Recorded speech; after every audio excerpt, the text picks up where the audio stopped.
More Arizonans watch 12 News than any other local news. 12 stands for local news. Gas prices are slowly slipping across the state. The latest AAA survey shows the statewide average is down nearly 3 cents to $1.81 a gallon. That is still 27 cents higher than the nationwide average of $1.54. The average in Phoenix is $1.87. Well, even with prices dropping, you're going to pay a lot more for gasoline this summer. Tonight, Call 12 for Action's Rick DeBrule tells us which cars get the best mileage. Gas prices have been a pain. I could spend easily $50 a week, maybe more. Wouldn't mind going back closer to $1. It keeps going. I'm not going to be able to afford to drive my car. Which is why Consumer Reports does its own test for gas mileage. Within each class of car, we see a significant difference in gas mileage of each model. In general, the hybrid vehicles always perform the best. Hybrid cars are powered by both a gas engine and an electric motor. The hybrid Toyota Prius gets excellent mileage, going 30 miles per gallon in the city and 49 on the highway. If you want a bigger car, you'll have to go traditional. The 4-cylinder Honda Accord EX gets the best mileage of any family sedan with 16 miles per gallon in the city and 38 on the highway. Compared with the Dodge Intrepid that gets 12 in the city and 30 on the highway, the Honda Accord will save you 30% at the pumps. If you're looking for an SUV that's easier on gas, the best choice is the Honda Pilot EX. It gets 13 miles per gallon in the city and 27 on the highway. Consumer Reports says the newer diesel vehicles are also very fuel efficient. For example, the VW Golf manual shift will get you 29 miles per gallon in the city and 54 on the highway. Rick DeBrule, 12 News. First Lady Laura Bush made a visit to the Valley today and had a very captive audience of 5th graders at Tempe's Sun Devil Stadium. Rich Dubeck talked to them, and Rich, they were pretty excited, were they? Yeah, some didn't even sleep last night due to that excitement. Yeah, Faye, as you mentioned, the First Lady in town today. The First Lady's first visit to Arizona as First Lady. Today, she spent 2 hours, approximately 2 hours, inside the offices here at Sun Devil Stadium with one very lucky 5th grade class. I learned that if you don't respect your teacher, you will get detention.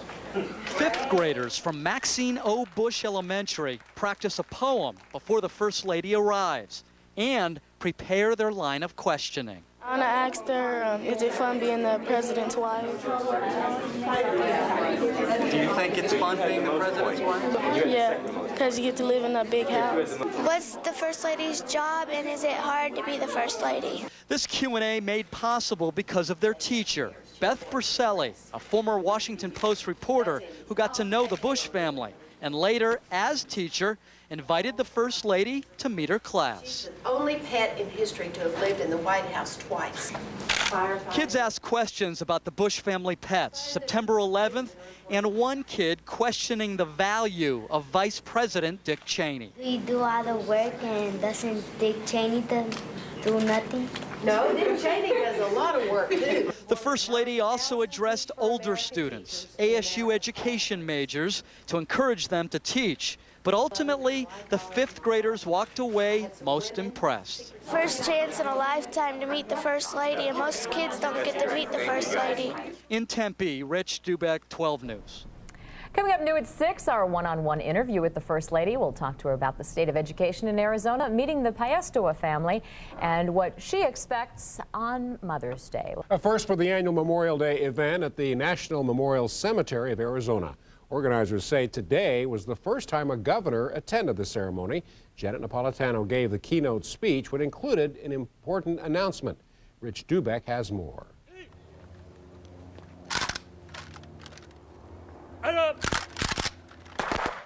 A big patriotic crowd in North Phoenix. This Memorial Day, those who served in Operation Iraqi Freedom are fresh in everyone's minds. With gratitude and celebration, we welcome them home. Those who didn't make it home also honored. Marine Lance Corporal Michael J. Williams, age 31, also was from Yuma. He was with the 2nd Marine Expeditionary Brigade. The governor announcing a plan to build a monument at the state capitol to honor all of those who served in Iraq. Remember. And remembering all of those who have served, the universal theme this Memorial Day, a remembrance table set up to honor those missing in action. One chair for each branch of the military. remember. I think now the whole nation has come together and unite as one, which is great for our nation. And I remember all the people from the Revolution forward who have made this country what it is. It is a soldier who gave us our freedom. In North Phoenix, Rich Dubeck, 12 News. And the tiny town of Pine decided to skip its annual Memorial Day picnic. Instead, the town near Payson will donate the money it would have spent to the children of 2 fallen Yuma Marines. Major Jay Aubin and Sergeant Fernando Padilla Ramirez died during the war in Iraq.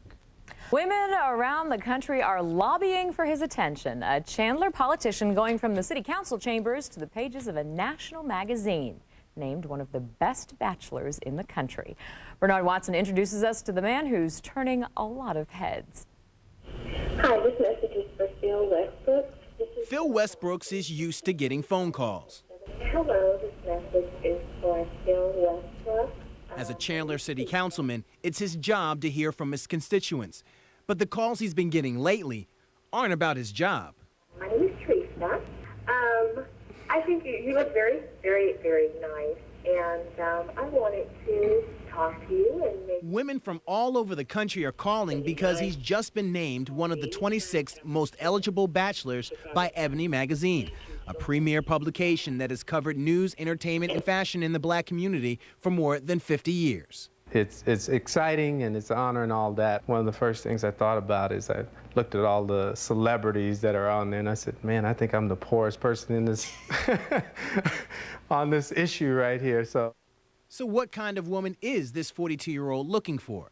Someone who's family oriented, someone who enjoys life, has a passion and a purpose in life, someone who likes to have a lot of fun. I really like to have a lot of fun. Hello, Mr. Westbrook. This is Sharon Hasselbeck. I'm in Montgomery, Alabama. So far, no luck, but Phil says he'll keep looking. In Chandler, Bernard Watson, 12 News. And in case those pictures didn't give it away, Westbrooks is no stranger to the camera. He's represented by the Ford Modeling Agency and appears frequently in print ads. Just keep answering the phone. That's right. After 2 years, one of America's bravest finally comes home. 23-year-old Jeremy Damaris is an aviation ordnanceman in the Navy. Today, family and friends were waiting for him as he arrived at Sky Harbor Airport after his time on the USS Kitty Hawk. Nicole Hernandez shows us the reunion. When you see him, you're going to have to go cough or wave or something, okay, to let us all know so we can come out. With her sign in hand, Sandy Damaris is getting ready to see her 23-year-old son, Jeremy. I'm wondering if he's got more muscles and if he's skinnier. She hasn't seen him in 2 years, and for a mom, that's an eternity. It's been really hard. Time passes by real quick. Welcome home, baby. How you doing? Jeremy gets a surprise greeting with signs, balloons, and lots of family and friends who missed him. Oh, we've been waiting for it for 2 years. I mean, we can't wait. This is one of the greatest days we've had in 2 years. It was a lot of anticipation coming here. It's really great to see everybody. It really makes me happy. Jeremy, a little stunned by the welcome, was based in Japan for the past 2 years on the aircraft carrier USS Kitty Hawk. He recently took part in the war in Iraq. I'm definitely going to get something good to eat, some American food good to eat. He's already got his list of everything he wants, and that's what we're going to give him, whatever he wants. Jeremy plans to enjoy his time home while he can. He heads back to Japan in less than a month. In Phoenix, Nicole Hernandez, 12 News. It's a way of rewarding America's bravest for a job well done. I was out in Gilbert today, yep, that's me, to help accept a check worth about $30,000 from a charitable golf tournament that was organized by Shea Homes. That money bumps the total collected for Operation Homefront to more than $170,000. Operation Homefront is a joint 12 News Arizona Republic effort to help military families. Thank you again to everyone out there who donated, and there was a lady who actually got a hole-in-one today. Well, that's good luck. Absolutely. All right, thanks. What started as a performance during an elementary school assembly in Glendale may end up in Michael Jackson's video collection. 4th and 5th graders at Mountain Shadows Elementary have been practicing their rendition of Jackson's Thriller for a month. And in the process, they gained the pop star as a fan. Rich Dubeck explains. Don't stop till you get enough. Off the wall. She's out of my life. Mondo James and the other 19 Mountain Shadow students know Michael Jackson, his work from Thriller, and Michael, the person. To know that he's sending us stuff and he knows us, how we're doing this dance and stuff. I never thought it would get this big. It all started with a letter from teacher April Rich to the King of Pop himself. The letter explaining how the kids are performing their own Thriller. Then the school's phone rang. Got on the phone and I said, hello, and he says, April, I got your letter. And I said, Michael? And he goes, yes. Jackson told her he's happy the kids still like his work. He sent each kid autographed tapes and DVDs. Mother, did you hear the screams when you went into your first moonwalk? Yeah, it was like loud and stuff. It's like, I know how Michael Jackson feels. And Jackson wants to see a tape of the performance. So you could hear from the King of Pop again? Yeah, I know. Isn't it crazy? In Glendale, you look better than I do. Rich Dubeck, 12 News. He's right. He is better. Yeah. What a shock. He can't do that, right? We've seen him dance at the Christmas party. Yeah. Speaking of a shocking sight, we want to toss it up to Lynn French in Sky 12. Lynn, kind of an unusual sight here when you push in. Yeah, scene. It looks like an emergency situation, but actually isn't. It was a person who landed their personal helicopter here in a green belt near 57th Avenue and Cactus so they could go in and have dinner. It's attracted a lot of attention, but everything is okay. Lynn, we're getting word that it's a training helicopter that made that landing, and I think it's the old pilot's motto, any landing is a good landing, right? Oh, yeah. Boy. Especially with those wires nearby. Do you notice? I know, exactly. Power wires. Guys, guess what happened today? Yeah, here we go. Here it is. Oh, boy. Yep, there it is. It's back. Guess what? Yes, this is the day that the janitors love, right? Yeah, we hit it. 3:01. We thought we were going to sneak under the wire, and we thought definitely it was going to be tomorrow, but you know what?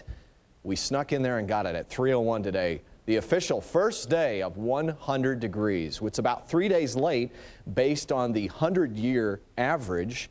If you want to go back on about a 36-year average, we're about 11 days late. There's a look outside. In a world where reality TV rules, Mesa police are trying to show high school students the reality of drinking and driving. They're taking digital pictures of teens, then superimposing injuries they might suffer in a deadly crash. Mike Stevens joins us now from the Arizona Republic with more on that story. Mike?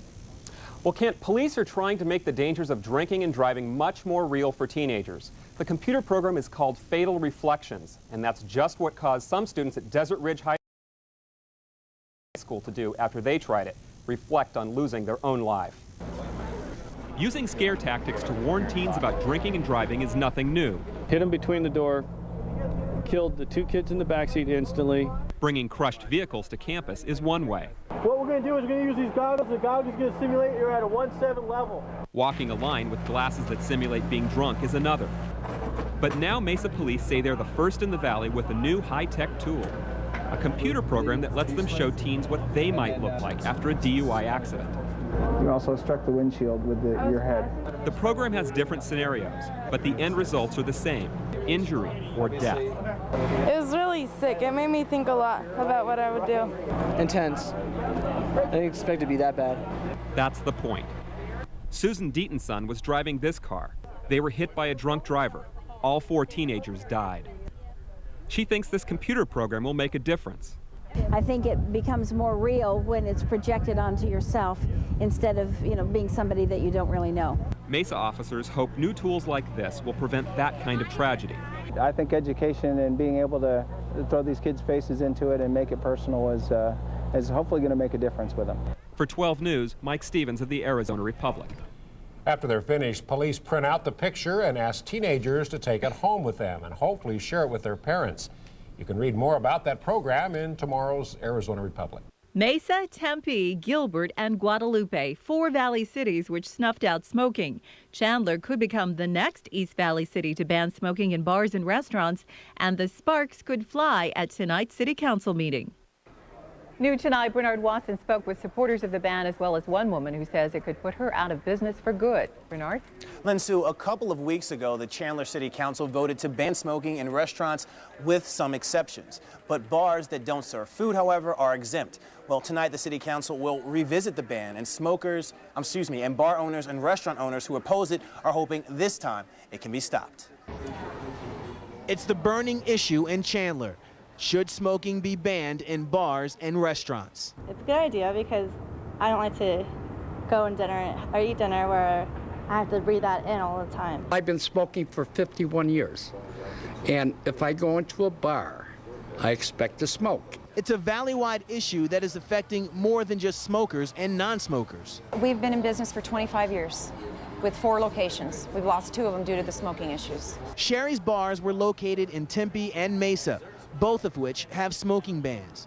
She's convinced if Chandler follows suit, her bar won't make it. If it comes down to that, the smoking ban comes down in Chandler, I will not be frequenting the bars that often. I'm a non-smoker myself. If they don't want to smell the smoke, they should go to a business that offers no smoking, such as a restaurant. Tonight, the Chandler City Council will vote on the issue once and for all. This is my business. It's a matter of choice whether or not you choose to come in my bar. Let me put a sign on the door that states this is a smoking establishment. You can either come in or not come in. She's already lost my business because I won't go in a place that has a lot of cigarettes in it. Bernard Watson, 12 News. From Bank One Ballpark to the Tostitos Fiesta Bowl, corporate sponsorships are all over the valley. But what about an official drink for Phoenix? Leaders may consider getting a sponsor for the city. Bernard Watson joins us now with more on that idea. Bernard? Ken, city officials say this is just the beginning stages of looking into the idea. Nothing has been decided. No program or plan has gone forward yet. But if something is agreed with Coke or Pepsi, city buildings like City Hall behind me and other buildings would only be allowed to sell those products from that company. Now the question is it a good idea, and will the public accept it? Should the city of Phoenix be the choice of a new generation or go with the real one? It's a $1 million question the city is studying. At issue, should Phoenix give Coke or Pepsi exclusive rights to sell its products inside city buildings and have the right to advertise as the official drink of Phoenix? In return, the city would get $1 million a year. That $1 million is $1 million that's property owners wouldn't have to pay in some tax. I personally see no problem with it. If it brings in revenue, I wouldn't mind at all. But it's not that simple, which is why officials are studying the issue before making any moves. We want to be sure that whatever we do is something that the community is very comfortable with, that it's tasteful, and that it is not going to offend anybody in the community. I think maybe just a certain product would be okay, but if you start putting like signs on police cars for all different kinds of things, I mean, that might be a little tacky. The city of Phoenix has already rejected that idea, but clearly they are interested in hearing what both companies have to say. In Phoenix, Bernard Watson, 12 News. A new auto safety survey finds that most of us, 91%, admit to doing something risky while driving. The Drive for Life campaign reports that 71% admit to speeding in the past 6 months, 59% have eaten while driving, 37% have talked on the cell phone, and 14% say they've read while behind the wheel. The most common dangerous driving mistakes include tailgating, running red lights, and being distracted by the radio or children. Well, trying to read directions can distract you while driving, as well as trying to find your way if you get lost a lot. You've probably seen these little handheld navigators and wondered if they would help. Call 12 for Action's Rick DeBrule checks them out. Limo driver Joseph Valenza loves his navigation system. Left turn, then left turn ahead. But those built-in systems are expensive, about $2,000, so Consumer Reports tested portable devices that cost between $150 and $1,000. Some sit on your dashboard, others hook up to your PDA or a Palm Pilot. Testers said those weren't as easy to use. Most navigation systems let you pick a route from within the car. The Palm systems, every time you go somewhere, you need to download a route from your computer at home. However, Consumer Reports did find several devices that come close to in-dash systems. Some give you turn-by-turn voice directions. Drive 0.2 miles, then turn right. And if you miss an exit or make a wrong turn, some will automatically recalculate your route. Recalculating. In 300 feet, turn right. One of the best in the test is the Jarman Street Pilot 3 for $1,000. It sits up on the dash and does a good job of navigating, whether you're traveling on city streets or country roads. In 0.1 miles, turn right, then arrive at destination. If you use a PDA like one of those Palm Pilots, you can actually get a navigator that connects right up to it. Consumer Reports recommends one called the Navman GPS 3420. It'll cost you about $300, so now there's no excuse to be lost. Rick DeBrule, 12 News. If you're finally shopping for a computer, or maybe you want a second one, you're in luck. Consumer Reports just tested cheap PCs. As Call 12 for Action's Rick DeBrule reports, they found a great deal. Deborah Kinabwala is searching for a cheap computer. She says having one at home just isn't enough. It's in one space and everybody wants to be there, and you know, it's fighting time. So it'd be nice to get a second one. And Consumer Reports says she's in luck. Budget systems costing less than $700 are better than ever. You can expect that these inexpensive computers may not have all the features that you want, but they offer more value for the money than inexpensive computers ever have. They're cheaper because they're simply not as fast or fancy. The Dell and the Gateway don't have a spare bay inside to add an extra hard drive. You'd have to use an external hard drive, which is more expensive and not as secure. The testers found the E-Machines, a traditionally low-priced, low-performing computer, has improved. This is no longer a PC you should shy away from. It has lots of desirable features like a keyboard control panel, space for an extra hard drive, and graphics upgrade capability. In fact, all the computers rated very good overall, so Consumer Reports looked at reliability and tech support. And because Dell does well in both those areas, testers recommend the Dell Dimension 2350. The list price, $499. And right now, Dell is offering a $100 rebate on that computer, meaning your final price would be just $399, which makes it even easier to get rid of one of these guys. Rick DeBrule, 12 News. Honors and thank yous tonight for two Valley nurses who used their medical training outside the hospital. They sprung into action when they saw a 3-year-old girl was in trouble in their apartment complex. Kevin Kennedy tells us what happened and how the nurses saved her life. We'll find the kisses. You like that? 3-year-old Mackenzie Lupert is all smiles, a far different picture from the one just 2 weeks ago. She was blue and not breathing. Mackenzie fell into a jacuzzi at this apartment, but luckily her neighbors are nurses. I heard a girl down at the swimming pool screaming for help. Claire Williamson ran to help, while Sue Dowding called 911. When I got there, she was on the floor, not breathing. And so I started CPR. Within minutes, Mackenzie was taking breaths. She'd be okay. Today she's happy, covered in chocolate cake. The nurses who saved her life receiving awards. As for Mackenzie's mother, words difficult to express. I appreciate it so much. She wouldn't be here if you guys weren't around.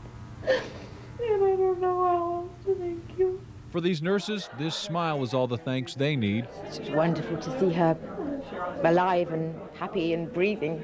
In Phoenix, Kevin Kennedy, 12 News.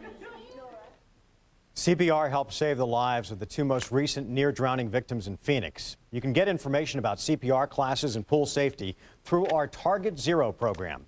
You can go to azcentral.com for more information. Well, chances are if you shout out the name Jacob in a supermarket, several little boys will turn their heads. Yeah, the results are in. Sorry, Kent. Jacob is the most popular name for baby boys. Other biblical names, Michael and Matthew are right behind, followed by Joshua and Christopher. And for the girls, Emily still stands at the top. The next most popular girls' names are Hannah, Madison, Ashley, and Sarah. I knew a boy named Posey once in grade school. He fought every day of his life. Okay. Have a good night.